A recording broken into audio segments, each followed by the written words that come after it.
एक दिन अचानक आसमान से कार्ड गेम पूरी दुनिया पर छा गया। जब सभी लोग इसे मजाक समझकर नजरअंदाज कर रहे थे, तब मैं हर कार्ड को ट्रेजर की तरह उठाकर जमा कर रहा था, क्योंकि मुझे पता था कि कुछ ही समय बाद ब्लड बॉल रेन आने वाली है। उस समय इंसानों का शिकार करने वाले अनगिनत ब्लड ज़ॉम्बीज उन ब्लड बॉल्स से बाहर निकलेंगे। साथ ही दुनिया का सारा फूड, वाटर और बाकी रिसोर्सेज अपनी ओरिजिनल यूजफुलनेस खो देंगे। अपोकलिप्स में जिंदा रहने के लिए लोगों को सिर्फ कार्ड से मिलने वाले रिसोर्सेज और स्पेशल टैलेंट स्किल्स पर निर्भर रहना होगा। लेकिन एक रीबॉर्न पर्सन होने के नाते मुझे पता था कि आज रात ठीक 12 बजे कार्ड्स की पहली बारिश होने वाली है। इसलिए मैं तुरंत घर से निकल गया और सारी तैयारी कर ली। जैसे ही घड़ी ने रात के 12 बजाए, अचानक ऐसा साउंड गूंजा मानो किसी दूसरे प्लेनेट से आ रहा हो। उसके तुरंत बाद मूसलाधार बारिश शुरू हो गई। लेकिन यह सामान्य बारिश नहीं थी। पहले आसमान से पानी गिरता था, मगर अब पोकर कार्ड्स के आकार के कार्ड्स बरस रहे थे। पास की वॉकिंग स्ट्रीट के लोग हैरानी से घरों से बाहर निकल आए और कार्ड रेन को देखने लगे, जबकि मैं पागलों की तरह कार्ड्स बटोर रहा था। बिना किसी सिलेक्शन के किसी भी कलर का कार्ड दिखा तो सीधे बैग में भर देता, क्योंकि ये सभी बेहद इंपॉर्टेंट स्ट्रेटेजिक रिसोर्सेज थे जो अपोकलिप्स में सर्वाइवल रेट को सबसे ज्यादा बढ़ा सकते थे। तभी कार्ड रेन के बीच मुझे एक कार्ड दिखाई दिया जो 7 रंगों की रोशनी से चमक रहा था और धीरे धीरे हवा में तैर रहा था। Legendary rainbow card. मैंने घबराहट में एक गहरी सांस ली और उसकी तरफ दौड़ पड़ा। एक जोरदार डाइव लगाकर मैंने उस रेनबो कार्ड को अपनी मुट्ठी में कसकर पकड़ लिया। लगभग 1 घंटे बाद कार्ड रेन रुक गई और मैं कुल 13 बैग्स कार्ड से भरने में सफल हो गया। वैन के स्टोरेज स्पेस में भरे हुए माउंटेन बैग्स को देखकर मेरा एक्साइटमेंट छिप नहीं रहा था। इस समय ज्यादा से ज्यादा लोग बाहर निकलकर कार्ड्स इकट्ठा करने लगे थे। किसी का ध्यान अपनी तरफ न जाए, इसलिए मैं तुरंत ड्राइविंग करके वॉकिंग स्ट्रीट छोड़कर पहले से बुक किए गए होटल की ओर निकल गया। एपोकलिप्स आने के बाद ही इन कार्ड्स की असली पावर सामने आने वाली थी। अब बस सनराइज का इंतजार था। मैं बेड पर लेट गया, लंबी सांस ली और सो गया। अगले दिन सुबह 8 बजे नीला आसमान अचानक काला पड़ गया। हजारों ब्लड बॉल्स आसमान से गिरने लगे और उनमें से खून से लथपथ ह्यूमन शेप्ड मॉन्स्टर्स निकलकर सबसे नजदीकी इंसानों पर टूट पड़े। मैं चुपचाप कर्टन बंद करके खड़ा रहा। चेहरे पर कोई इमोशन नहीं था। अपोकलिप्स में 5 साल गुजार चुके सर्वाइवर के लिए यह सीन सिर्फ शुरुआत थी। इसे एपेटाइजर भी नहीं कहा जा सकता था। इसके बाद मैंने 2 रेनबो कार्ड्स निकाले और उनमें से एक को पलट दिया। रंग बिरंगी रोशनी के बीच मुझे कार्ड पर बनी एक मस्कीटो दिखाई दी। Talent super recovery body. Super recovery body अपने मालिक को ऐसी बॉडी देता है जिसकी इंजरीज बेहद कम समय में खुद ठीक हो जाती हैं। चिढ़,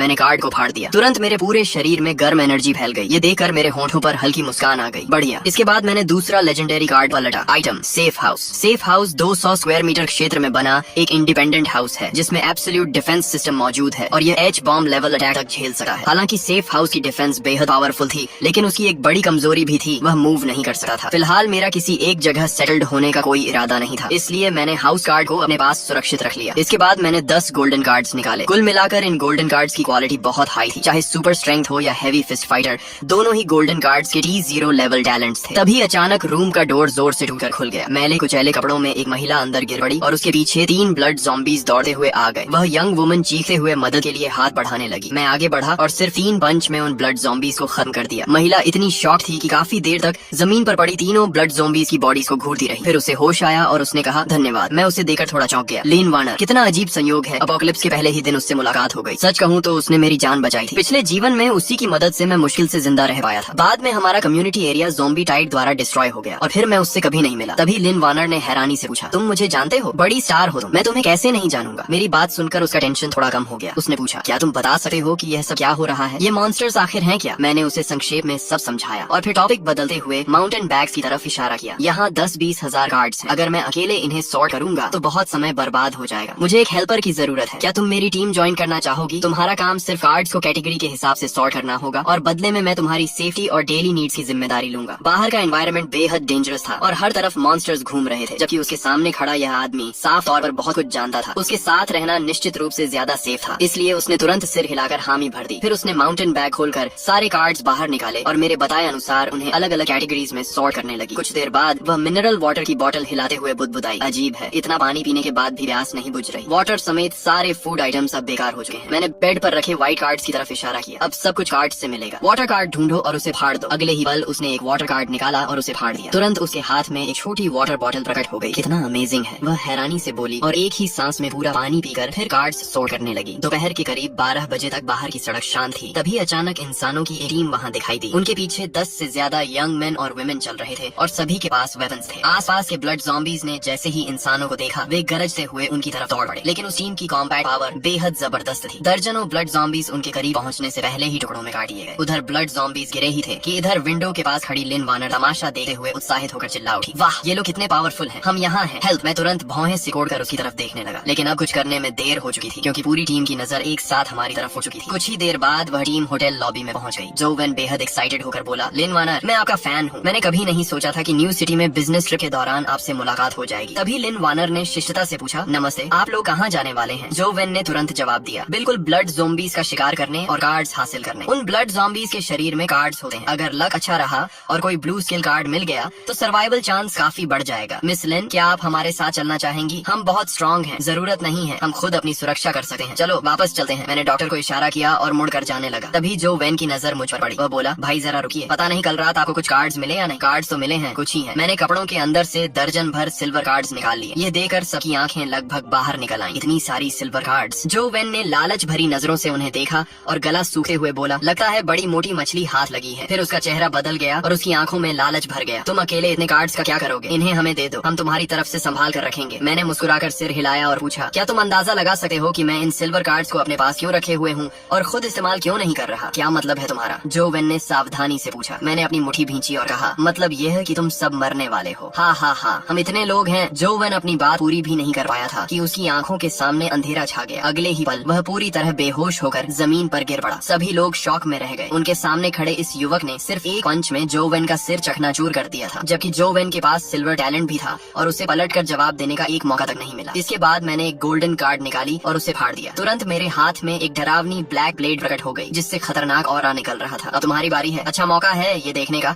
कि मेरी ब्लेड कितनी शार्प है। रुको, हमने तुम्हारा क्या बिगाड़ा है? हम तुमसे लड़ना नहीं चाहते, हम अभी यहाँ से चले जाते हैं। लेकिन मैंने उनकी एक नहीं सुनी। ब्लैक ब्लेड घुमाते हुए मैं सीधे भीड़ में घुस गया। तुरंत चीख पुकार मच गई। मेरे अटैक शुरू करने से लेकर पूरी टीम के खत्म होने तक कुल 2 मिनट भी नहीं लगे। इस समय लिन वानर जमीन पर बिखरी बॉडीज को देखकर खुद को रोक नहीं पाई और घुटनों के बल बैठकर जोर जोर से उल्टियां करने लगी। उसने सपने में भी नहीं सोचा था कि सामने से सभ्य दिखने वाला यह आदमी इतना निर्दयी और बेरहम हो सकता है। उल्टी खत्म हो जाए तो बॉडीज की तलाशी लेना मत भूलना। सारे कार्ड्स निकाल कर मेरे पास ले आना। इतना कहकर मैंने ब्लेड म्यान में डाली और बिना पीछे देखे ऊपर चला गया। लगभग 15 मिनट बाद लिन वानर दर्जनों कार्ड्स लेकर वापस आई। उसकी आंखें लाल थीं और वह लगभग रोते हुए बोली, सॉरी, आगे से मैं कभी बेवजह नहीं बोलूंगी। मैंने हल्की मुस्कान के साथ माउंटेन बैग्स में भरे कार्ड्स की तरफ इशारा किया। काम जारी रखो। अगर मैं तुमसे नाराज होता तो तुम्हें भी उनके साथ काट चुका होता। आखिर एपोकलिप्स अभी अभी शुरू हुआ था। हर कोई इतनी जल्दी इसके अनुसार खुद को नहीं ढाल सका था। इसके बाद अगले कुछ घंटों में कई ह्यूमन टीम्स वहाँ से गुजरी, लेकिन पिछली घटना से सबक सीख चुकी लिन वानर ने चुप रहना सीख लिया था। शाम ढलते समय दूर से ब्लड ज़ॉम्बीज़ की डरावनी गर्जनाएं हवा में तैर कर आने लगी। अंधेरा होने वाला है, अब थोड़ा एक्सरसाइज करने का समय आ गया। मैंने बुदबुदाते हुए 5 सिल्वर कार्ड्स उसकी तरफ फेंक दी। ये क्या है? उसने हैरानी से पूछा। बाहर हंटिंग पर जाने से पहले इन 5 कार्ड्स को इस्तेमाल कर। लिन वानर ने एक एक करके सिल्वर कार्ड्स पलटी और पाया कि सभी कार्ड्स सपोर्ट टाइप स्किल्स थी। वह तुरंत समझ गई और बोली, अब समझी मैं कि तुम इतनी देर से सिल्वर कार्ड्स क्यों छांट रहे थे। तुम मुझे एक सपोर्ट टूल पर्सन बनाना चाहते हो। मैं हंस पड़ा। तुम्हें समझ नहीं है, सपोर्ट टाइप लोग सबसे वैल्यूएबल होते हैं। वे अपने साथियों को बड़े बफ्स देते हैं और खुद भी कुछ हद तक सेल्फ प्रोटेक्शन कर सकते हैं। अगर किसी दूसरी टीम ने तुम्हें पकड़ भी लिया तो वे तुम्हें आसानी से नहीं मारेंगे। और अगर तुम्हें टूल पर्सन बनना पसंद नहीं है तो मैं तुम्हारे लिए कॉम्बैट टैलेंट्स का सेट तैयार कर देता हूँ, फिर जाकर ब्लड ज़ॉम्बीज़ से हैंड टू हैंड फाइट करना। ये सुनते ही लिन वानर ने तेजी से सिर हिला दिया। ब्लड ज़ॉम्बीज़ के सड़े हुए शरीर की बदबू ही उसके लिए काफी थी। उसे हल्की क्लीनलीनेस ऑब्सेशन थी और वह सिर्फ सोचकर ही असहज हो गई। स्किल्स सीखने के बाद उसने व्यवस्थित रखे कार्ड्स की तरफ देखा और पूछा, लेकिन अगर हम बाहर जाएंगे तो इन कार्ड्स का क्या होगा? मैंने हाथ में पकड़ी गोल्डन कार्ड हिलाई। सारे कार्ड्स व्हीकल में शिफ्ट कर देंगे। इतना कहकर मैंने सारे माउंटेन बैग्स होटल गेट तक पहुंचा दिए। फिर मोटर होम गोल्डन कार्ड फाड़कर आगे फेंक दी। एक चमक के साथ वहाँ अचानक एक medium size luxury motor home प्रकट हो गई। उसके अंदर दिन जैसी रोशनी थी। लिन वानर आराम से बैठकर फिर कार्ड सोर्ट करने लगी। हम कहाँ जा रहे हैं? मेरी मानो तो हमारे पास पहले ही इतने कार्ड्स हैं कि 1-2 साल आराम से निकल जाएंगे। अब रिस्क लेने की क्या जरूरत है? किसी सुरक्षित जगह छिपकर रहना ही सबसे अच्छा नहीं होगा? मैंने उंगली हिलाते हुए कहा। अगर आखिर तक छिपे रहे तो रिसोर्सेज खत्म होने के बाद मौत आए है। एपोकलिप्स में लंबे समय तक जिंदा रहना है तो रिसोर्सेज लूट करने होंगे और खुद को लगातार स्ट्रॉन्ग बनाना होगा। तुम्हें पता है मैं रात में ही बाहर क्यों निकलता हूँ? लिन वानर ने सिर हिलाया। रात में ब्लड ज़ॉम्बीज़ ज्यादा वायलेंट हो जाते हैं और बेहतर क्वालिटी के कार्ड्स ड्रॉ करते हैं। इसके अलावा रात में एक नया मॉन्स्टर भी निकलता है। नया मॉन्स्टर? वो क्या है? ये सुनते ही उसके शरीर में सिहरन दौड़ गई। Night demon. इसकी स्पीड बहुत तेज होती है, स्ट्रेंथ बहुत ज्यादा होती है और डिफेंस भी बेहद हाई होती है। बस इसकी आंखें नहीं देख सकती, बाकी लगभग हर एट्रीब्यूट मैक्स लेवल पर होता है। नाइट डीमन का डिस्क्रिप्शन सुनते ही लिन वानर का चेहरा पीला पड़ गया। अगर नाइट डीमन इतना खतरनाक है तो हम उसे ढूंढने क्यों जा रहे हैं? हाई रिस्क का मतलब हाई रिवॉर्ड होता है। सबसे खराब स्थिति में भी night demon silver card draw करता है। लक अच्छा रहा तो गोल्डन कार्ड और शायद लेजेंडरी रेनबो कार्ड भी मिल सकती है। लेकिन तुमने खुद कहा था कि वह बहुत पावरफुल है। फुली आर्म्ड टीम्स भी उसे नहीं हरा पाती। नाइट डीमन पावरफुल है लेकिन मैं भी कमजोर नहीं हूँ। हम पहुँचने वाले हैं। तुम व्हीकल के अंदर रहना और बफ और चालू रखना। इस समय रेजिडेंशियल एरिया में कुछ लाइट्स जल रही थी। खुले मैदान में दर्जनों ब्लड ज़ॉम्बीज़ लाशों को नोच नोच कर खा रहे थे और ज़ॉम्बी ग्रुप के बीच एक विशाल मॉन्स्टर लेटा हुआ था। उसकी हाइट कम से कम 2 से 3 मीटर थी और वेट 500 पाउंड से ज्यादा। लिन वानर ने मुंह ढक लिया। उसकी आंखें शौक से फैल गईं। वह सोच भी नहीं सकती थी कि कि इंसान ऐसे मॉन्स्टर का सामना कैसे कर सकते हैं। तभी मैंने व्हीकल की लाइट्स बंद कर दी, की निकाली और ब्लैक ब्लेड लेकर नीचे उतर गया। नाइट डीमन से निपटने के मेरे पास कई तरीके थे। सबसे आसान तरीका फॉरेस्ट वुल्फ स्नाइपर राइफल से दूर से हेडशॉट करना था, लेकिन मैं अपनी असली कॉम्बैट स्ट्रेंथ टेस्ट करना चाहता था। सबसे महत्वपूर्ण बात यह थी कि क्लोज कॉम्बैट किल का रिवॉर्ड लॉन्ग रेंज किल से कहीं बेहतर मिलता था। यह बात पिछले जीवन में कई टेस्ट के बाद साबित हुई थी। जब हमारे बीच लगभग 20 मीटर का फासला बचा था, तब ब्लड ज़ॉम्बीज ने मेरी गंध महसूस कर ली। वे अपनी ह्यूमन फीस छोड़कर गरजते हुए मेरी तरफ दौड़ पड़े। मैंने शांत भाव से ब्लेड घुमाई। एक स्लैश में कई ब्लड ज़ॉम्बीज कट गए। अगला अटैक हुआ और 5 और ब्लड ज़ॉम्बीज मारे गए। 20 से ज्यादा ब्लड ज़ॉम्बीज मेरे कपड़ों को छू भी नहीं पाए और सभी खत्म हो गए। नाइट डीमन ने धीरे धीरे अपना विशाल शरीर घुमाकर मेरी तरफ देखा। ब्लड ज़ॉम्बीज के मुकाबले उसमें कुछ इंटेलिजेंस भी थी। उसकी इंस्टिंक्ट उसे बता रही थी कि सामने खड़ा इंसान बेहद खतरनाक है। मैंने ब्लेड से खून झटक दिया और आगे बढ़ा। उसी समय नाइट डीमन भी हरकत में आया। वह 7-8 मीटर ऊंची छलांग लगाकर मेरी तरफ छपटा। उसके 2 फुट लंबे शार्क क्लॉज हवा चीरते हुए मेरी तरफ आए। मैंने तेजी से स्लाइड किया और उसके शरीर के नीचे घुस गया। फिर ब्लैक ब्लेड को पूरी ताकत से ऊपर की तरफ घोंप दिया। बिना किसी सस्पेंस के ब्लेड उसके शरीर को आर पार चीरती हुई निकल गई। नाइट डीमन जमीन पर गिर पड़ा, लेकिन वह अभी मरा नहीं था। वह दर्द से तड़पते हुए जमीन पर बुरी तरह छटपटाने लगा। मैं तुरंत आगे बढ़ा और नाइट डीमन को फाइनल ब्लो देकर पूरी तरह खत्म कर दिया। जल्द ही इस छोटी बैटल का लूट सामने आ गया। White cards 9, green cards 4, blue cards 2 और सिल्वर कार्ड्स 3। सच कहूँ तो लूट काफी पुअर था। मैं बिल्कुल सेटिस्फाइड नहीं था, लेकिन अभी सिर्फ शाम के 7 बजे थे और पूरी रात अभी बाकी थी। इसके बाद मैं व्हीकल चलाकर आगे बढ़ता रहा। तभी अचानक मैंने जोर से ब्रेक लगा दी। लिन वार्नर समझ गई कि जरूर कुछ हुआ है। वह जल्दी से आगे आई। विंडो से बाहर देखते ही उसने ऐसा सीन देखा जिसे वह जिंदगी भर नहीं भूल पाएगी। लगभग 200 मीटर दूर एक 5-6 मीटर ऊंचा विशाल ब्लड रेड हार्ट लगातार धड़क रहा था। उसके चारों तरफ 100 से ज्यादा ब्लड ज़ॉम्बीज बिना किसी डायरेक्शन के इधर उधर घूम रहे थे। लिन वार्नर ने घबराकर अपना मुंह ढक लिया। उसकी आंखों में फियर और शॉक साफ दिखाई दे रहे थे। ये क्या है? Blood nest. मेरी बात सुनकर लिन वार्नर कुछ पल के लिए जड़ हो गई और उसके चेहरे पर चिंता छा गई। क्या तुम उस चीज से लड़ने का इरादा रखते हो? इतनी जल्दी किस बात की? मैं ड्राइवर सीट पर बैठ गया और दूर से उस विशाल ब्लड नेस्ट को ध्यान से देखने लगा। असल में मेरी ओरिजिनल प्लान ये थी कि मैं सीधे ईस्ट डायरेक्शन में ड्राइव करके पड़ोसी सी सिटी जाऊं और वहां अपने एक पुराने फ्रेंड को ढूंढूं। लेकिन प्लान्स हमेशा रियलिटी के अनुसार नहीं चलते। इस क्रॉस रोड पर अचानक यह इवॉल्विंग जायंट ब्लड नेस्ट दिखाई दे गया। ऐसी अपॉर्चुनिटी छोड़कर जाना मेरे लिए नामुमकिन था, क्योंकि इवॉल्व्ड ब्लड नेस्ट से मिलने वाले रिवॉर्ड्स और ड्रॉप रेट सामान्य ब्लड नेस्ट या नाइट डीमन से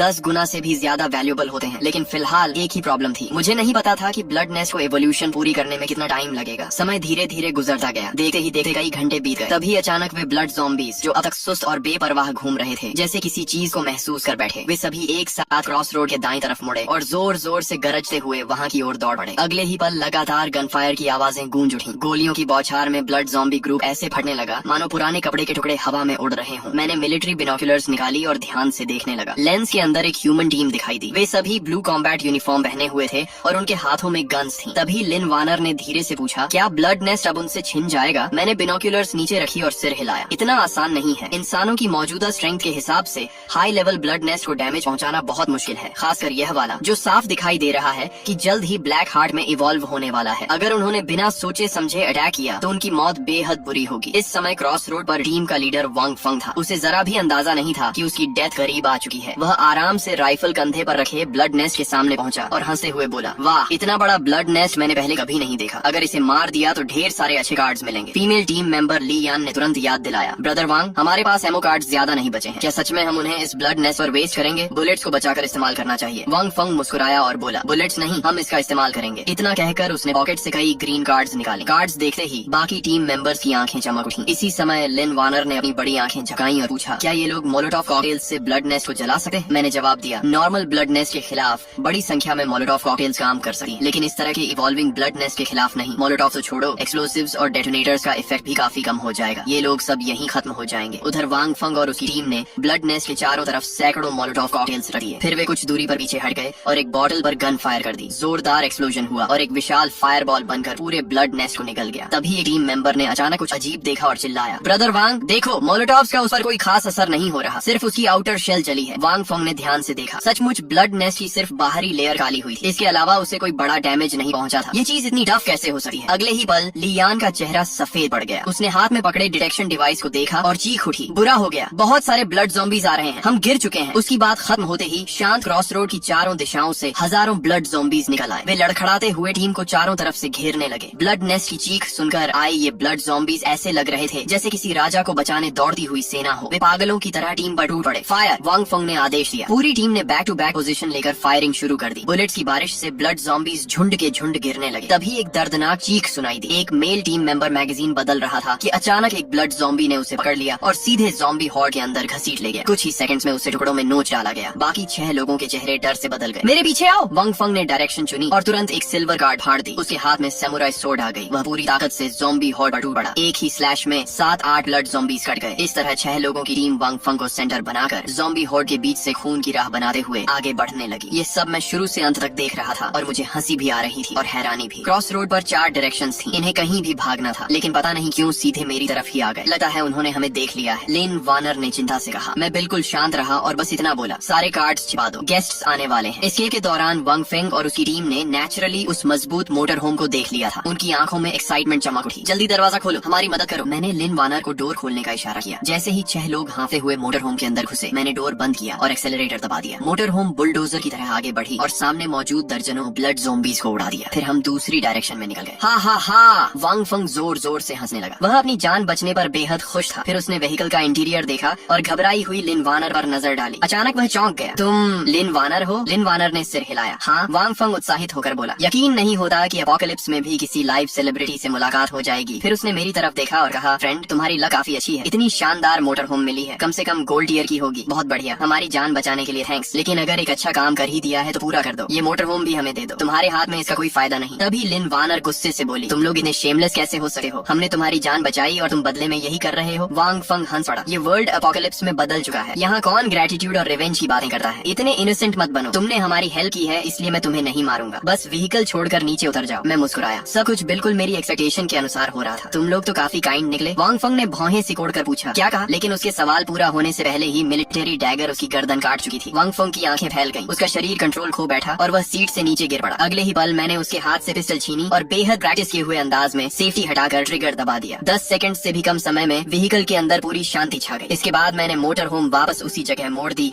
जहाँ ब्लड नेस्ट मौजूद था। सामने का सीन देखकर कोई भी कांप उठा। पूरे इलाके में हजारों ब्लड ज़ॉम्बीज का समुद्र उमड़ रहा था। मैंने गहरी सांस ली। लगता है फिर से रिसोर्सेज खर्च करने पड़ेंगे। आखिर इतने सारे ब्लड ज़ॉम्बीज को सिर्फ पर्सनल स्ट्रेंथ के भरोसे साफ करना नामुमकिन था। जब तक कई दर्जन लोगों की टीम न हो, उन्हें खत्म करना आसान नहीं था। सबसे पहले मैंने ड्रोन का इस्तेमाल किया और ऊपर से ज़ॉम्बीज पर पेट्रोल छिड़कना शुरू कर दिया। उसके बाद दूसरे ड्रोन की मदद से मोलोटोव कॉकटेल्स को हवा के रास्ते ज़ॉम्बी हॉर्ड के बीच पहुंचाया। अगले ही पल जैसे ही मोलोटोव कॉकटेल्स फटे, नीचे का पूरा इलाका आगे समुद्र में बदल गया। हजारों ब्लड ज़ॉम्बीज एक ही बार में जलकर खत्म हो गए। इसके बाद मैंने मोटर होम के अंदर मौजूद सभी डेड बॉडीज बाहर निकाली और एक एक करके ब्लड नेस्ट के पास फेंक दी। लगभग 5 मिनट बाद जमीन फटने लगी और कई टेंटिकल्स बाहर निकल आए। वे 6 बॉडीज और एक हेड से चिपक गए। वे ब्लड नेस्ट की रूट्स थी। ब्लड नेस्ट इंसानी फ्लैश और ब्लड को अब्सॉर्ब करके एवोल्यूशन या ग्रोथ करता था। जब उसने सभी बॉडीज अब्सॉर्ब कर ली तो विशाल ब्लड नेस्ट अचानक जोर से कांप उठा। उसके अंदर से एक ऐसी अजीब ऑरा निकलने लगी जिसे शब्दों में बयान करना मुश्किल था। एवोल्यूशन शुरू हो गई है। मेरा दिल एक्साइटमेंट से उछल रहा था, लेकिन चेहरे पर हमेशा की तरह शांति बनी हुई थी। तभी लिन वानर ने उत्सुकता से पूछा, एवोल्यूशन के बाद तो यह और भी पावरफुल हो जाएगा, है ना? मैंने सिर हिलाया। एवोल्यूशन के बाद ब्लड नेस्ट इतना स्ट्रॉन्ग हो जाता है कि उसे मॉन्स्टर कहना भी कम होगा। फिलहाल पूरी दुनिया में कोई भी अकेला इंसान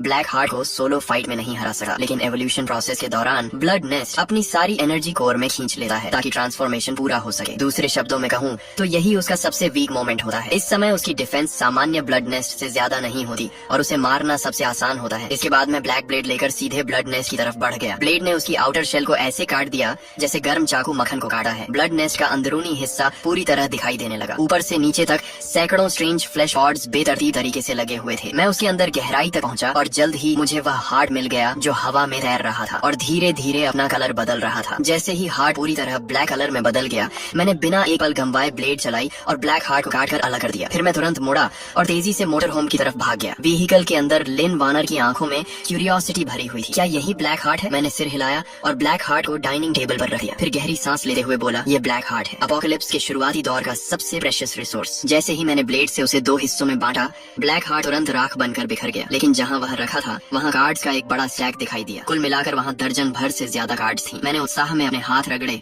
और कार्ड्स को एक एक करके देखने लगा। उनमें 2 रेनबो कार्ड्स थी और 6 गोल्डन कार्ड्स। बाकी कार्ड्स भी कम वैल्यूएबल नहीं थी। 6 गोल्डन कार्ड्स में से फूड कार्ड और बायोलॉजिस्ट टैलेंट फिलहाल मेरे किसी काम की नहीं थी, लेकिन बाकी 4 गोल्डन कार्ड्स असली T0 लेवल टैलेंट थी। इसके बाद मैंने पहली रेनबो कार्ड पलटी। उसका डिस्क्रिप्शन पढ़ते ही मेरी प्यूपिल्स सिकुड़ गए। Talent spirit control art. ये टैलेंट अपने ओनर को स्पिरिचुअल एनर्जी कंट्रोल करने की एबिलिटी देती है। रिक्वायरमेंट 8 मेरिडियंस अनलॉक होना जरूरी। ये रेनबो कार्ड्स में भी गॉड ईयर टैलेंट थी, लेकिन कंडीशन बहुत स्ट्रिक्ट थी, इसलिए अभी इसे सीखना संभव नहीं था। मैंने स्पिरिट कंट्रोल आर्ट को संभाल कर रख दिया और दूसरी रेनबो कार्ड उठाई। जैसे ही मैंने उसका डिस्क्रिप्शन पढ़ा, मैं खुद को हंसने से रोक नहीं पाया। इक्विपमेंट इलेक्ट्रॉनिक प्रोटेक्शन ब्रेसलेट, जब तक इसमें पावर है तब तक यूजर आसानी से नहीं मरेगा। पिछले जीवन में मैंने किसी को यह ब्रेसलेट इस्तेमाल करते देखा था। इसे चार्ज करने के लिए सिल्वर बैटरी कार्ड्स की जरूरत पड़ती थी। फुल चार्ज होने के बाद यह 3 फेटल अटैक तक ब्लॉक कर सकता था। इसका मैकेनिज्म सीधा था। एनिमी का अटैक ब्रेसलेट के शील्ड द्वारा अब्सॉर्ब कर लिया जाता था। बेशक इसकी भी लिमिट थी। अगर अटैक उसकी डिफेंस कैपेसिटी से ज्यादा पावरफुल हो तो शील्ड फेल हो जाता था, लेकिन सामान्य स्थिति में यह एक पैसिव सुपर शील्ड जैसा था। मैंने तुरंत ब्रेसलेट निकालकर अपनी रिस्ट पर पहन लिया। फिर टैक्टिकल वेस्ट से 3 सिल्वर बैटरी कार्ड्स निकाली। जैसे ही ब्रेसलेट की 3 ग्रीन एनर्जी बार्स फुल हुई, मुझे जबरदस्त सेंस ऑफ सिक्योरिटी महसूस हुआ। कुछ सोचकर मैंने पिस्टल लिन वानर की तरफ बढ़ाई, फिर अपनी फॉरहेड की तरफ इशारा करते हुए कहा, मुझ पर फायर करो। लिन वानर शॉक में पड़ गई। क्या? चिंता मत करो, मैं सिर्फ ब्रेसलेट की डिफेंस टेस्ट करना चाहता हूँ। मैं अपनी जान के साथ गेम नहीं खेल रहा। शूट करो। मेरे बार बार कहने पर उसने दांत भींचे और ट्रिगर दबा दिया। बैंग! बुलेट मेरी फॉरहेड के पास पहुँचते ही एक ट्रांसपेरेंट शील्ड में समा गई और बिना कोई निशान छोड़े गायब हो गई। मैंने ब्रेसलेट की तरफ देखा। जैसा उम्मीद थी, उसकी एक एनर्जी बार कम हो चुकी थी। इस समय लिन वानर के चेहरे पर सिर्फ शॉक नहीं था, बल्कि पेन भी साफ दिखाई दे रहा था। कारण जानने पर मैं खुद को हंसने से रोक नहीं पाया। असल में पिस्टल की रिकॉइल इतनी स्ट्रॉन्ग थी कि उसके रिस्ट जॉइंट में चोट लग गई थी। सच में तुम बहुत फ्रेजाइल हो। मैंने उसे सहारा देकर डाइनिंग एरिया में बैठाया और उसकी रिस्ट वापस सही पोजीशन में सेट कर दी। लगा है फायर आर्म्स तुम्हारे लिए सूटेबल नहीं है, तुम्हें क्रॉसबो इस्तेमाल करना चाहिए। लिन वानर ने अपनी रिस्ट हल्के से मलते हुए कहा, जब मैं शूटिंग कर रही थी तब एक बार मैकेनिकल बो की ट्रेनिंग ली थी। क्या तुम्हारे पास ऐसा कुछ है? मैंने मुस्कुराते हुए जवाब दिया, सिर्फ एक नहीं, काफी सारे हैं। फिर मैंने सिल्वर कार्ड्स निकाली। कुल 6 सिल्वर मैकेनिकल क्रॉसबोज थी। उनकी फंक्शंस और पावर बिल्कुल सेम थी। फर्क सिर्फ इतना था कि हर क्रॉसबो की कलर कोडिंग अलग अलग थी। अच्छा, लिन वानर ने बेहद स्किल्ड तरीके से मैकेनिकल क्रॉसबो उठाया, बो स्ट्रिंग खींची और एरो सेट किया। सिर्फ स्विश की आवाज आई और एरो एक लाइट स्ट्रीम की तरह उड़ता हुआ गया। वह इतनी एक्यूरेसी से टारगेट पर लगा कि इलेक्ट्रिक पोल से लगभग 3 मीटर दूर पड़े डस्टबिन में जाकर धंस गया। कमाल है, मैंने थम्स अप दिखाया। मेरी तारीफ सुनकर लिन वानर का चेहरा शर्म से लाल हो गया। बहुत समय से प्रैक्टिस नहीं की थी, मुझे एक बार और ट्राई करने दो। मैंने तुरंत रोक दिया, अभी नहीं, पहले ये कार्ड्स इस्तेमाल करो फिर प्रैक्टिस करना। मैंने पहले से अलग रखी हुई कुछ सिल्वर कार्ड्स उसकी तरफ बढ़ाई। उनमें talent, attack speed mastery, talent, precision, talent, long range shooting और स्किल मास्टर आर्चर शामिल थे। लिन वानर अविश्वास से मुझे देखने लगी। ये सारी कार्ड्स मेरे लिए हैं। मैंने सिर हिलाया। हाँ, आगे मिलने वाले मॉन्स्टर्स लगातार स्ट्रॉन्ग होते जाएंगे। मुझे एक रिलायबल टीम चाहिए। ये सुनते ही उसके गाल और लाल हो गए। वह अच्छी तरह जानती थी कि पिछले 2 दिनों में उसने आखिर किया ही क्या था। पहला काम कार्ड सॉर्ट करना, दूसरा काम कार्ड सॉर्ट करना, तीसरा काम फिर से कार्ड सॉर्ट करना। लेकिन ये सोचकर कि अब वह मेरे साथ शोल्डर टू शोल्डर फाइट कर सकेगी, उसके दिल में खुशी भर गई। थैंक यू मुझ पर भरोसा करने के लिए। इसके बाद सिल्वर टैलेंट्स के बफ मिलने के कारण उसकी एक्यूरेसी और एरो पावर कई गुना बढ़ गई। स्टैटिक टारगेट पर उसका हिट रेट सीधे 95% तक पहुंच गया, जबकि मूविंग टारगेट पर भी 77% था। अफसोस सिर्फ इतना था कि आसपास के सारे ब्लड ज़ॉम्बीज पहले ही साफ हो चुके थे, वरना मैं उसकी रियल कॉम्बैट परफॉर्मेंस देखना चाहता था। इस शानदार दिन की सक्सेस सेलिब्रेट करने के लिए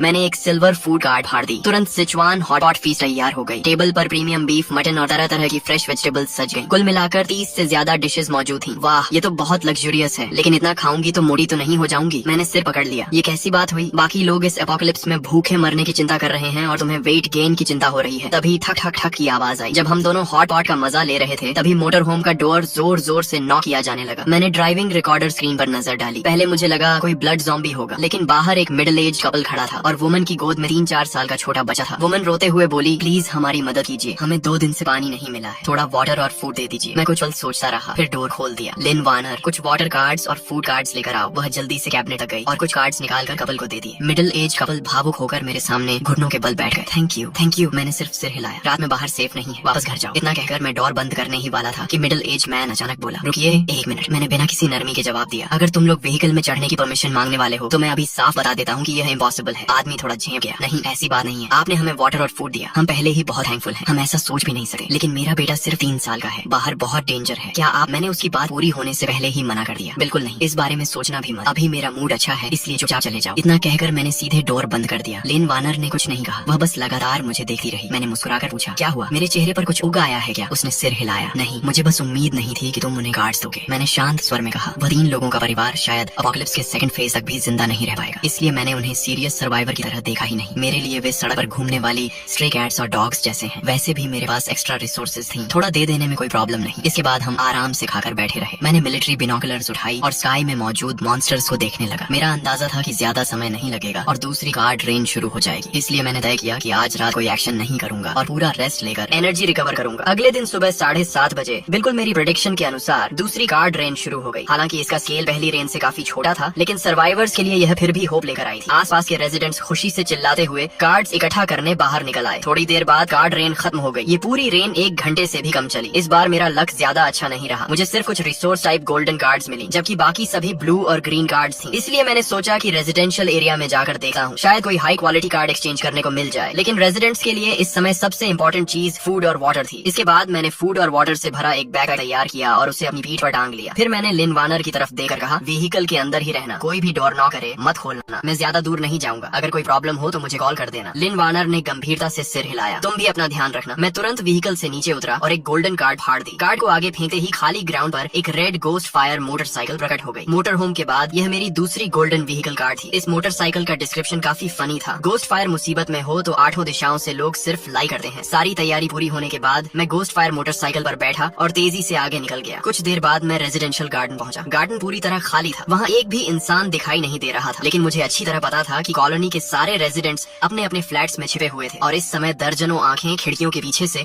मुझे चुपचाप देख रही थीं। मैं तुम लोगों के लिए कोई थ्रेट नहीं हूँ, मैं सिर्फ ट्रेड करने आया हूँ। मेरे पास फूड कार्ड्स और वाटर कार्ड्स की बड़ी क्वांटिटी है। मैं इन्हें फूड के अलावा किसी भी ग्रीन कार्ड या ब्लू कार्ड के बदले एक्सचेंज करना चाहता हूँ। अगर किसी के पास सिल्वर कार्ड या गोल्डन कार्ड है तो मैं और भी अच्छा रेट देने को तैयार हूँ। अपनी सिंसेरिटी दिखाने के लिए मैंने खुद बैग खोला और अंदर भरी रिसोर्स वाइट कार्ड्स बाहर निकालकर सबको दिखा दी। ऐसा मौका बार बार नहीं मिलेगा। मैं यहाँ ज्यादा देर रुकने वाला भी नहीं हूँ। कुछ देर तक आवाज लगाने के बाद अपार्टमेंट बिल्डिंग के अंदर से लोग सावधानी से बाहर निकलने लगे। जल्द ही मैंने 1000 से ज्यादा रिसोर्स वाइट कार्ड्स के बदले 300 से ज्यादा ब्लू और ग्रीन कार्ड्स हासिल कर ली, जिनकी यूजफुलनेस ज्यादा नहीं थी। जब एक्सचेंज लगभग खत्म हो गया तो मैं वापस जाने की तैयारी करने लगा। तभी पीछे से एक जानी पहचानी आवाज सुनाई दी, रेनबो कार्ड, तुम इसे कैसे एक्सचेंज करोगे, कैसे एक्सचेंज करोगे? ये सुनते ही मैं कुछ पल के लिए फ्रीज हो गया। मैंने तुरंत पीछे मुड़कर देखा, सामने वही आदमी खड़ा था जो पिछली रात मुझसे फूड मांगने आया था, वांग गुई। मैंने खुद को संभाला और धीरे से पूछा, तुम्हारे पास रेनबो कार्ड है? कार्ड का नाम क्या है? वांग गुई ने धीमी आवाज में कहा, स्पेस रिंग। ये सुनते ही मैंने गहरी सांस खींची। स्पेस रिंग, ये एक एब्सोल्यूट स्ट्रेटेजिक इक्विपमेंट थी। क्या तुम मेरी व्हीकल में चलकर आराम से बात करना चाहोगे? मुझे लगा वह मना कर देगा, लेकिन उसने बस एक छोटी सी हूं की आवाज निकाली और सीधे मेरी गोस्ट फायर मोटरसाइकिल पर बैठ गया। अगले ही पल उसने भूत जैसी शांत आवाज में कहा, कार्ड मैंने कहीं छिपा दी है, अगर तुम मुझे मार भी दोगे तो तुम्हें कुछ नहीं मिलेगा। मैं कुछ पल के लिए चौंका, फिर मुस्कुरा दिया। मोटर होम के अंदर पहुंचने के बाद मैंने लिन वार्नर से कहा कि वांग गुई को एक कप कॉफी और करी बीफ राइस दे दे। वांग गुई ने बिना कोई फॉर्मेलिटी दिखाए खाना पकड़ लिया और भूखे जानवर की तरह खाने लगा। मैं बिल्कुल भी जल्दी में नहीं था। उसके पूरा खाने का इंतजार किया और फिर बोला, अब ट्रेड की बात कर सकते हैं, तुम बदले में क्या चाहते हो? वांग गुई ने आंखें पोंछी और बोला, मुझे कोई कार्ड नहीं चाहिए, मुझे बस तुमसे 3 लोगों को मारना है। मेरी भौहें सिकुड़ गईं। कुछ तो गड़बड़ थी। क्या हुआ? वांग गुई की आंखें खाली थी। मेरी वाइफ मर गई, मेरा बेटा भी मर गया। ये सुनते ही लिन वार्नर शॉक में पड़ गई। क्या कल रात तो वे ठीक थे, अचानक ऐसा कैसे हो गया? वांग गुई की आवाज कांप उठी। मेरी वाइफ और बेटे को मारने वाले हु दाजुन, वंग जिचेंग और जो यून हैं। उन्होंने बारी बारी से मेरी वाइफ को टॉर्चर किया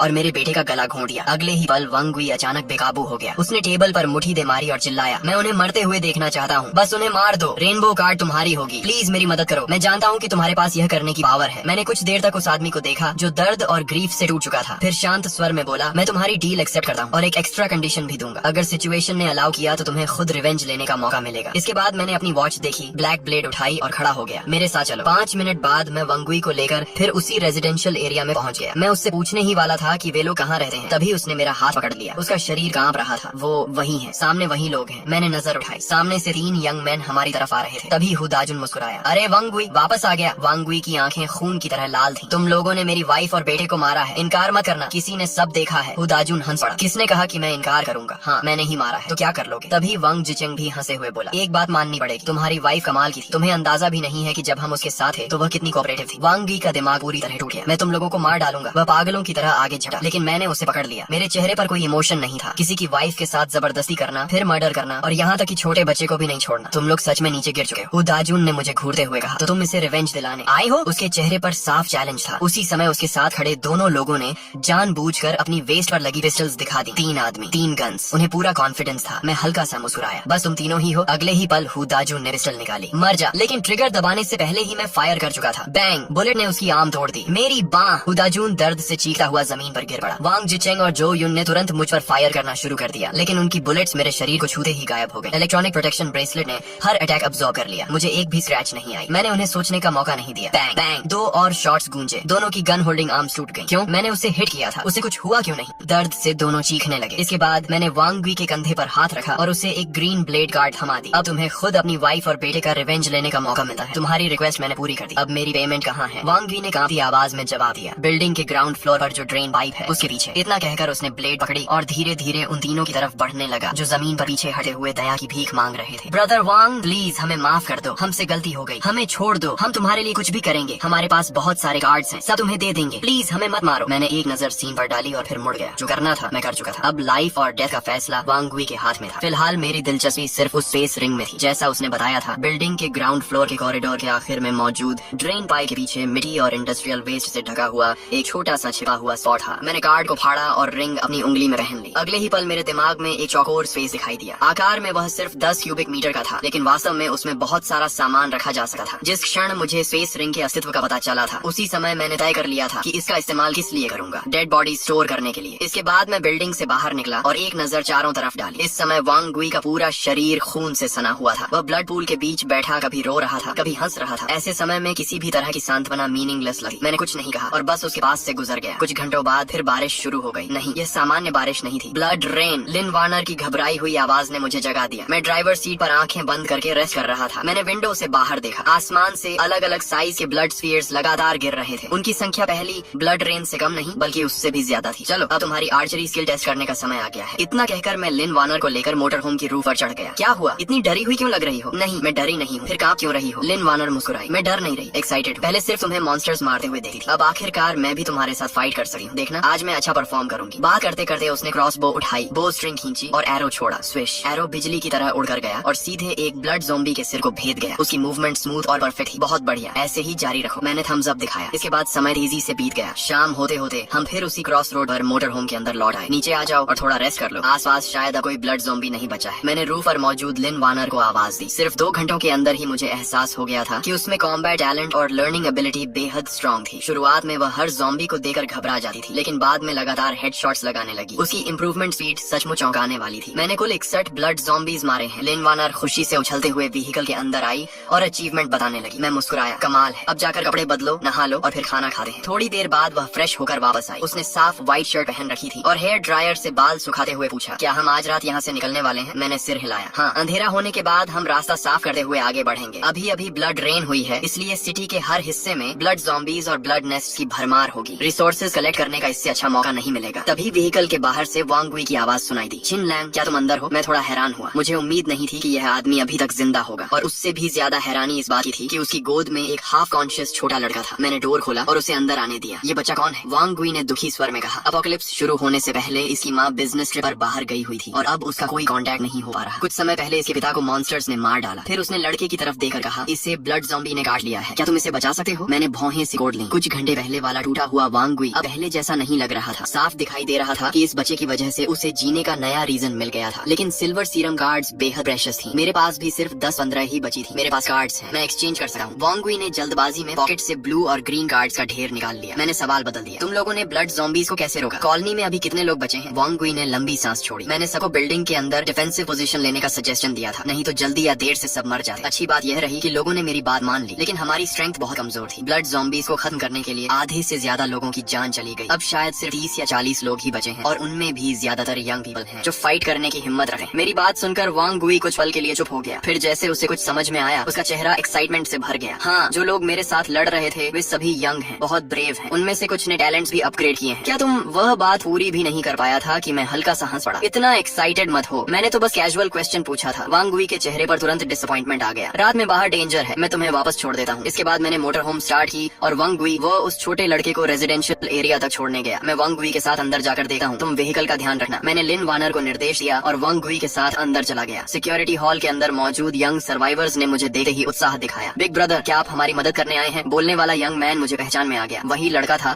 जिसने दोपहर में सबसे पहले मुझसे कार्ड एक्सचेंज किया था। उसकी गर्लफ्रेंड उसके पीछे कांपती हुई खड़ी थी। दोनों के कपड़ों पर मिट्टी और खून के दाग लगे हुए थे। उनसे काफी बदबू भी आ रही थी, लेकिन इसके लिए उन्हें दोष नहीं दिया जा सकता था। जब वाटर कार्ड्स इतनी रेयर हों तब कोई भी उन्हें नहाने में वेस्ट नहीं करता। ज्यादातर लोग उन्हें सिर्फ पीने के लिए बचा कर रखते थे। मैं बस देखने आया हूँ। इतना कहकर मैंने पूरे हॉल पर नजर दौड़ाई और धीरे से सांस छोड़ी। वांग गुई झूठ नहीं बोल रहा था। यहाँ आधे से ज्यादा लोग सचमुच मर चुके थे। मैंने कैजुअल अंदाज में पूछा, मैं थोड़ी देर में यहाँ से निकल जाऊंगा, उसके बाद तुम लोग क्या करने वाले हो? वांग गुई तुरंत आगे बढ़ा। मिस्टर चिन, आप कहाँ जा रहे हैं? क्या आप हमें अपने साथ नहीं ले जा सकते? अगर हम यहाँ रहे तो जल्दी या देर से मॉन्स्टर्स हमें मार डालेंगे। सिर्फ आपके साथ रहने पर ही हमारे पास सर्वाइवल की होप है। बिग ब्रदर, प्लीज हमें भी अपने साथ ले चलिए। प्लीज हमारी मदद कीजिए। सब लोग खड़े हो जाओ, बैठकर बात मत करो। जब सभी लोग खड़े हो गए तो मैंने हाथ उठाकर उन्हें शांत किया। अगर तुम लोग सच में मेरे साथ चलकर सर्वाइवल का रास्ता ढूंढना चाहते हो तो यह इम्पॉसिबल नहीं है, लेकिन पहले 3 रूल्स मानने होंगे। मुझे हमेशा कड़वी बातें पहले ही साफ साफ बोलना पसंद है। इसके बाद रात और भी गहरी हो गई। टूटी फूटी सड़कों से भरे शहर के बीच एक मोटर होम धीरे धीरे आगे बढ़ रही थी। उसके पीछे एक पूरी टीम चल रही थी। कुल मिलाकर 30 से ज्यादा लोग थे। सभी अंधेरे में चुपचाप व्हीकल का पीछा कर रहे थे। आज रात कैरावैन की लक अच्छी भी थी और खराब भी। अच्छी बात ये थी कि उन्हें रास्ते में सबसे बड़ा ब्लड ज़ॉम्बी ग्रुप सिर्फ 20 से कुछ ज्यादा ज़ॉम्बीज का मिला। खराब बात भी यही थी कि उन्हें सबसे बड़ा ब्लड ज़ॉम्बी ग्रुप सिर्फ 20 से कुछ ज्यादा ज़ॉम्बीज का ही मिला। मतलब रास्ते में बड़े थ्रेट्स नहीं मिले और हाई क्वालिटी रिवॉर्ड्स भी नहीं मिले। आखिरकार मोटर होम एक बड़े शॉपिंग मॉल के सामने जाकर रुक गई। वांग गुई, कुछ लोगों को लेकर अंदर जाओ और चेक करो, अगर कोई डेंजर दिखे तो तुरंत वापस निकल आना। वांग गुई ने जल्दी से 5 यंग सर्वाइवर्स को साथ लिया और सावधानी से मॉल के अंदर चला गया। यह मेरा पहला रूल था, मेरी हर कमांड बिना किसी क्वेश्चन के फॉलो करनी होगी। कुछ मिनट बाद वांग गुई दौड़ता हुआ वापस आया। उसके चेहरे पर खुशी साफ दिखाई दे रही थी। बॉस, मॉल का फर्स्ट फ्लोर पूरी तरह सेफ है। लगता है किसी ने पहले यहाँ शेल्टर बनाया था। आज रात हम यहीं रेस्ट कर सके हैं। मैंने सिर हिलाया। अच्छा, अब कार्ड्स कलेक्ट करो, ये मेरा दूसरा रूल है। सभी कार्ड्स टीम लीडर के पास जमा होंगी और फाइनल डिस्ट्रीब्यूशन मैं करूंगा। जो भी कार्ड्स छिपाएगा उसे टीम से तुरंत निकाल दिया जाएगा। वांग गुई ने तुरंत एक बड़ा स्टैक मेरी तरफ बढ़ा दिया। सब कार्ड्स यहाँ हैं। हालांकि उनमें 99% व्हाइट कार्ड्स और ग्रीन कार्ड्स थी। ब्लू कार्ड्स बहुत कम थी। फिर भी उन्हें देखकर मेरी आंखें चमक उठी। उम्मीद नहीं थी कि रास्ते भर की लड़ाइयों से इतनी अच्छी हार्वेस्ट मिलेगी। मैंने कुछ कार्ड्स अलग की और वांग गुई को वापस दे दी। इन्हें सब लोगों में बांट दो और ये क्लोथ्स और वेपन्स भी। उन्हें समय निकाल कर नहाने और कपड़े बदलने दो। ये कार्ड्स मैं पहले से तैयार करके लाया था। इनमें फूड, वाटर, डेली सप्लाईज और जरूरत की लगभग हर चीज मौजूद थी। यहाँ तक कि शैम्पू, बॉडी वॉश और दूसरी पर्सनल आइटम्स भी थी। जब वांग गुई उन्हें मॉल के अंदर ले गया और सर्वाइवर्स को कार्ड्स इस्तेमाल करने दी तो कई लोगों की आंखों में आंसू आ गए। खासकर टीम की कुछ वुमेन बेहद इमोशनल हो गईं। उन्हें शेल्टर के अंदर सैनिटरी पैड्स और क्लीन क्लोथ्स मिले। वे इतनी खुश थीं कि लगभग घुटनों पर बैठकर रो पड़ी। बाद में जब सबने पेट भरकर खाना खाया, हॉट वाटर से बाथ लिया, साफ कपड़े पहने और सॉफ्ट बेडिंग पर लेटे तो पूरे दिन की थकान एक पल में गायब हो गई। उस समय हर किसी के मन में सिर्फ एक ही विचार था, यह सब करना वर्थ इट था। आखिरकार उन्हें रात में डर डर कर सोने की जरूरत नहीं थी। वे फिलहाल सेफ थे। उसी समय मैं अपनी बेड पर लेटा आंखें बंद करके रेस्ट कर रहा था। मैंने उनसे पहले ही साफ कह दिया था कि सामान्य परिस्थितियों में मैं उनकी सेफ्टी की रिस्पॉन्सिबिलिटी लूंगा, लेकिन अगर कभी ऐसा थ्रेट सामने आया जिसे मैं खुद हैंडल नहीं कर सका तो मैं बिना हिचकिचाहट उन्हें छोड़कर निकल जाऊंगा। अगर कोई इस कंडीशन को एक्सेप्ट नहीं कर सका तो वह अभी टीम छोड़ सकता है। अगली सुबह करीब 10 बजे 5 घंटे की नींद और आराम के बाद सभी लोगों की फिजिकल कंडीशन और मेंटल स्टेट काफी इम्प्रूव हो चुकी थी। ऐसा लग रहा था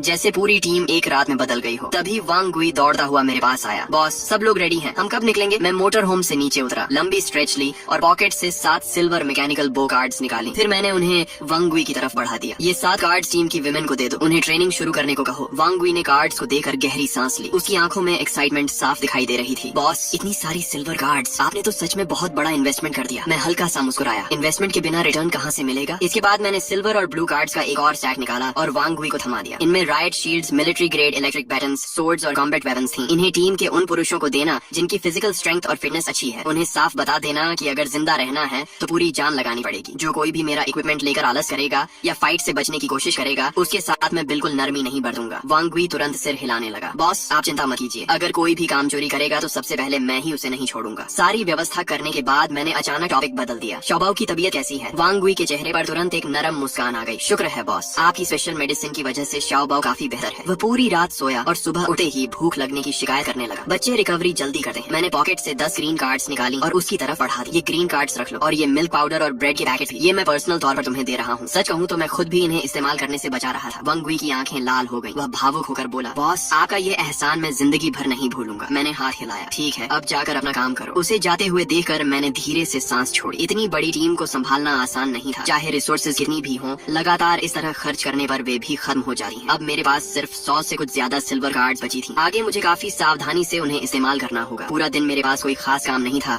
इसलिए मैंने ब्लैंकेट ओढ़ी और आराम से सो गया। शाम होते ही जब अंधेरा उतरने लगा मैंने वांग गुई और बाकी लोगों को निकलने की तैयारी करने के लिए बुला लिया। पिछली रात के अनुभव के बाद कॉलोनी के ये सर्वाइवर्स अब डार्कनेस से पहले जितना नहीं डरते थे। रास्ते में अगर ब्लड ज़ॉम्बीज मिलते तो कई बार लिन वानर को अटैक करने की जरूरत ही नहीं पड़ती। टीम के लोग खुद ही आपसी कोऑर्डिनेशन से आगे बढ़कर ज़ॉम्बीज को घेर कर खत्म कर देते। कैरावैन लगातार 3 घंटे से ज्यादा नॉर्थ डायरेक्शन में बढ़ती रही। जब हम हाईवे एरिया के करीब पहुंचने वाले थे तभी लिन वानर ने अचानक स्काई की तरफ देखते हुए भौहें सिकोड़ ली। क्या ये मेरी इल्यूजन है? मुझे ऐसा लग रहा है कि आसमान में कुछ उड़ रहा है। उसने आंखें मलते हुए व्हीकल के अंदर सिर घुसाया और अनिश्चित स्वर में पूछा, क्या ब्लड ज़ॉम्बीज उड़ भी सकते हैं? मैंने तुरंत ब्रेक पर जोर से पैर मारा। मोटर होम अचानक रुक गई और लिन वानर लगभग गिर ही पड़ी। तुमने क्या देखा? उसने थोड़ा सोचकर कहा। मैं श्योर नहीं हूँ, लेकिन अगर वह बैट ही तो इतनी बड़ी नहीं हो सकती थी। उसने उस क्रीचर का आकार और शेप बताया। ये सुनते ही मेरी स्कैल्प सुन्न पड़ गई। डिफरेंट डीमन, ये अपोकलिप्स का कौन सा दिन है? अभी से डिफरेंट डीमंस दिखाई देने लगे? सच कहूँ तो डिफरेंट डीमंस खुद इतने डेंजरस नहीं थे। असली प्रॉब्लम कुछ और थी। जहाँ डिफरेंट डीमंस दिखाई देते थे वहाँ आसपास ब्लैक ब्लड स्टार जरूर मौजूद होती थी। डिफरेंट डीमंस दरअसल ब्लैक ब्लड स्टार के स्काउट्स और गार्ड्स होते थे। सिचुएशन खराब है, सब लोग तुरंत पीछे मुड़ो। मैंने बिना देर किए वॉकी टॉकी उठाया और वांग गुई को आदेश दिया। वांग गुई ने 1 सेकंड भी वेस्ट नहीं किया। उसने तुरंत टीम को सिग्नल सिग्नल दिया कि सभी व्हीकल्स के पीछे रहें और फॉर्मेशन बनाए रखें। तभी दूर से एक बेहद तेज और भयानक चीख सुनाई दी। वह ब्लैक ब्लड स्टार की वार्निंग क्राई थी, हमें स्पॉट कर लिया गया है। मैं तुरंत राइफल कार्ड इस्तेमाल करके व्हीकल की रूफ पर चढ़ गया। नाइट विजन टैलेंट की वजह से डार्कनेस का मुंह पर कोई असर नहीं था। जैसे ही मैंने ऊपर देखा, मुझे आसमान में तेजी से उड़ती हुई 7-8 डिफरेंट डीमंस दिखाई दी। इन क्रीचर्स की सबसे बड़ी एडवांटेज उनकी फ्लाइंग स्पीड थी। बाकी अटैक पावर और डिफेंस आमतौर पर एवरेज ही होती थी। मरना चाहते हो? मैंने तुरंत मार्क्समैन स्किल एक्टिवेट की और राइफल से लगातार सिंगल शॉट्स फायर करने लगा।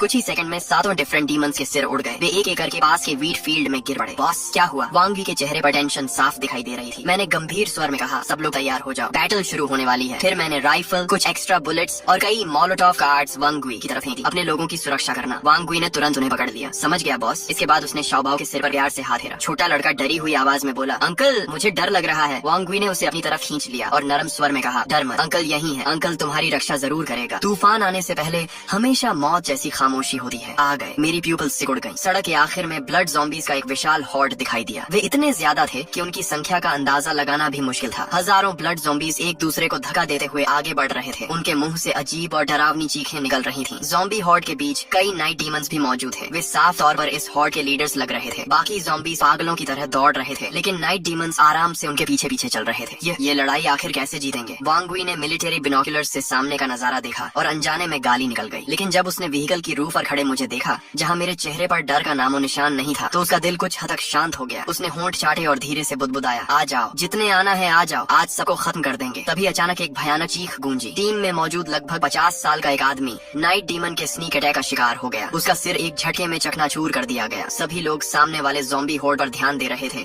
और स्काई को पूरी तरह इग्नोर कर चुके थे। लेकिन ऊपर आसमान में दर्जन भर नाइट डीमंस मंडरा रहे थे, सही मौके का इंतजार करते हुए। फायर! वांगी जोर से चिल्लाया और राइफल उठाकर शूट करना शुरू कर दिया। टीम की विमेन, जिन्हें मैकेनिकल बोज मिली थी, उन्होंने भी स्काई में मौजूद उन काले साए जैसे नाइट डीमंस पर एम कर लिया। नाइट डीमंस की स्पीड बिजली जैसी थी। वांग वी ने पूरी मैगजीन खाली कर दी, लेकिन मुश्किल से एक नाइट डीमन गिरा पाया। सिचुएशन तेजी से कंट्रोल से बाहर जा रही थी। ये देखकर मैंने तुरंत लिन वानर को ऑर्डर दिया, वांग वी की साइड सपोर्ट करो, फ्रंट लाइन मैं संभालता हूँ। अगले ही पल मैंने ऊंचाई से राइफल फायर करना शुरू कर दिया। बुलेट्स बारिश की तरह ज़ॉम्बी हॉर्ड पर बरसने लगी। फ्रंट लाइन के ब्लड ज़ॉम्बीज़ एक के बाद एक गिरते गए, लेकिन उनकी संख्या इतनी ज्यादा थी कि सिर्फ राइफल के दम पर उन्हें रोकना इम्पॉसिबल था। अच्छी बात यह थी कि मैं पहले से तैयार था। मैंने स्पेस रिंग में हाथ डाला और ग्रेनेड्स तथा एक्सप्लोसिव्स निकालकर सीधे ज़ॉम्बी हॉर्ड के बीच फेंक दिए। Boom boom boom! धमाकों की आवाज से पूरा इलाका कांप उठा। आग और शॉकवेव्स ने ज़ॉम्बी हॉर्ड के बीच कई बड़े खाली क्षेत्र बना दिए। यह दृश्य देखकर वांग वी की आंखें चमक उठी। उसके मन में सिर्फ एक ही विचार था, बॉस सच में मॉन्स्टर है। उसी समय लिन वानर, जो अब एक असली शार्प शूटर बन चुकी थी, अपनी पोजीशन पर पहुंच गई। राइफल फायर, मैकेनिकल बो सपोर्ट और मेरे लगातार फायर बॉम्ब अटैक्स के कॉम्बिनेशन ने ज़ॉम्बी हॉर्ड को 50 मीटर से आगे बढ़ने नहीं दिया। तभी अचानक दो नाइट डीमंस फायर पावर की परवाह किए बिना सीधे चार्ज कर गए। वे लेफ्ट और राइट दोनों तरफ से व्हीकल रूफ पर झपटे। उनकी स्पीड किसी रेसिंग कार से कम नहीं थी। लिन वानर डर के मारे चीख उठी, लेकिन मैंने बिना घबराए ब्लैक ब्लेड निकाल ली। स्लैश! एक चमकती हुई ब्लेड लाइट हवा में लहराई। लगभग आधा टन वजनी नाइट डीमन बीच से 2 हिस्सों में कट गया। मैं रुका भी नहीं, एक कदम आगे बढ़ा और हॉरिजॉन्टल स्लैश मारी। दूसरा नाइट डीमन प्रतिक्रिया भी नहीं कर पाया था कि उसके सिर का आधा हिस्सा उड़कर कई मीटर दूर जा गिरा। सिर्फ एक पल में 2 इलीट मॉन्स्टर्स खत्म। मैंने बिना किसी इमोशन के ब्लेड वापस रखी और राइफल उठा ली। फिर से लगातार फायर शुरू हो गया। दोनों पक्ष पूरे 8 मिनट तक भिड़े रहे, लेकिन फिर एक अजीब बात हुई। जो ज़ॉम्बी हॉर्ड अभी तक पागलों की तरह चार्ज कर रही थी, वह अचानक पीछे हटने लगी। वे उसी तरह रिट्रीट कर रहे थे जैसे समुद्र की लहरें किनारे से लौटी हैं। यह देखकर मैंने हाथ उठाकर सभी को सीज फायर का सिग्नल दिया, फिर टीम पर नजर डाली। रिजल्ट उम्मीद से कहीं बेहतर था। शुरुआत में स्नीक अटैक का शिकार हुए उस एक आदमी को छोड़कर टीम का कोई और मेंबर नहीं मरा था। इसके बाद मैं व्हीकल रूफ से नीचे कूदा और बैटल फील्ड पर लूट कलेक्ट करने लगा। जल्द ही 2 गोल्डन कार्ड्स मेरे हाथ लगी। इस बैटल में तो जबरदस्त प्रॉफिट हुआ है। उधर वांग वी बाकी लोगों को लेकर बैटल फील्ड क्लीन करने लगा। कुछ ही देर में 200-300 कार्ड्स कलेक्ट करके मेरे पास ला दी गई। सेफ्टी के लिए मैंने तुरंत पूरी टीम को टर्न अराउंड करने और ओरिजिनल रूट पर वापस लौटने का ऑर्डर दिया। आधे घंटे से ज्यादा ट्रैवल करने के बाद जब मुझे यकीन हो गया कि हम ब्लैक ब्लड स्टार के टेरिटोरी से बाहर निकल चुके हैं, तब मैंने सभी को रुककर कैंप लगाने की परमिशन दी। इतनी बड़ी और खतरनाक बैटल के बाद लोगों की आंखों में पहले से कहीं ज्यादा कॉन्फिडेंस था। वे सिर्फ जिंदा नहीं बचे थे, बल्कि सैकड़ों ब्लड ज़ॉम्बीज़ को मार भी चुके थे। उस रात टीम के हर सर्वाइवर के दिल में सिर्फ एक ही विश्वास था, बॉस के पीछे चलोगे तभी जिंदा रहोगे। यही अब उनका सबसे मजबूत फेथ बन चुका था। इस समय मोटर होम के अंदर तेज रोशनी जल रही थी। मैंने नरम बीफ का एक टुकड़ा काट कर मुंह में रखा और हल्का सा भौहें सिकोड़ ली। ये बैटल भले ही जीत ली गई थी, लेकिन अगर सामने मौजूद ब्लैक ब्लड स्टार को खत्म नहीं किया गया तो आगे बढ़ने के लिए बहुत बड़ा चक्कर लगाना पड़ेगा। मेरे पास मोटर होम था, इसलिए मुझे कोई फर्क नहीं पड़ता था, लेकिन वांग वी और उसके लोगों के लिए ये सफर सहना आसान नहीं था। तभी कार्ड्स की सॉर्टिंग पूरी कर चुकी लिन वानर जल्दी से रिपोर्ट देने लगी। इस बार कुल 317 कार्ड्स मिली हैं। मैं सोच से बाहर आया और सिर हिलाया। प्रॉफिट तो हुआ है, लेकिन अभी भी उतना नहीं जितना मुझे उम्मीद थी। इसके बाद मैंने स्पेस रिंग से नाइट डीमंस द्वारा ड्रॉ की गई 2 गोल्डन कार्ड्स निकाली। एक वेपन ब्लड पैटर्न गन थी और दूसरी टैलेंट कीन स्मेल। लिन वनर उत्सुकता से देखने लगी, लेकिन मैंने बस होंठ मोड़ दिए। ये टैलेंट सुनने में अच्छी लगती है, लेकिन इसका साइड इफेक्ट बहुत खतरनाक है। एपोकलिप्स में अगर तुम्हारी स्मेल बहुत ज्यादा तेज हो जाए तो हर समय ब्लड ज़ॉम्बीज़ की सड़ी हुई बदबू ही महसूस होगी। ऐसी हालत में लाइफ क्वालिटी सीधे जमीन पर आ जाएगी। लिन वनर को तुरंत समझ आ गया, फिर हंसते हुए बोली, वैसे डाइट कंट्रोल और फिगर मेंटेन करने के लिए ये टैलेंट बुरी नहीं है। समय तेजी से बीता और अगली सुबह आ गई। एक dark green military truck camp के बाहर आकर रुका। एक मजबूत शरीर वाला क्रू कट हेयर कट वाला आदमी ली जेंकी 5 ताकतवर आदमियों के साथ ट्रक से कूदा और मुस्कुराते हुए जोर से बोला, घबराइए मत, हम यूनिटी कम्युनिटी की सर्च टीम से हैं। हम आपके लीडर से बात करना चाहते हैं। ये देखकर मेरे होठों पर हल्की सी रहस्यमयी मुस्कान उभर आई। मैं जानबूझकर एक भोले और अनुभवहीन युवक जैसा व्यवहार करते हुए आगे बढ़ा, जैसे मुझे किसी बात की समझ ही न हो। ली जेंकी ने यह सब नोटिस किया, लेकिन फिर भी उसने बेहद ईमानदार अंदाज में कहा, भाई मेरे कैंप में मजबूत डिफेंस लाइन और भरपूर रिसोर्सेज हैं। अपने लोगों को लेकर हमारे साथ चलो। एपोकलिप्स में ग्रुप बनाकर रहोगे तभी जिंदा रह पाओगे, मानना पड़ेगा। उसकी बातों में काफी आकर्षण था। मेरी इंस्टिंक्ट कह रही थी कि वह कोई बुरा इंसान नहीं है, इसलिए मैंने फैसला किया कि एक बार जाकर देखना चाहिए। वैसे भी रास्ते में ही था, देखने में कोई नुकसान नहीं था। इसके बाद मैं अपने 30 से ज्यादा लोगों को लेकर कैंप में पहुंचा। साफ सुथरे कपड़े, आत्मविश्वास से भरे चेहरे और अनुशासित चाल ढाल देखकर वे एपोकलिप्स की किसी रेगुलर आर्मी जैसे लग रहे थे। उनकी मौजूदगी ने आसपास मौजूद बिखरे बालों और मैले कपड़ों वाले रेफ्यूजीज को पूरी तरह फीका कर दिया।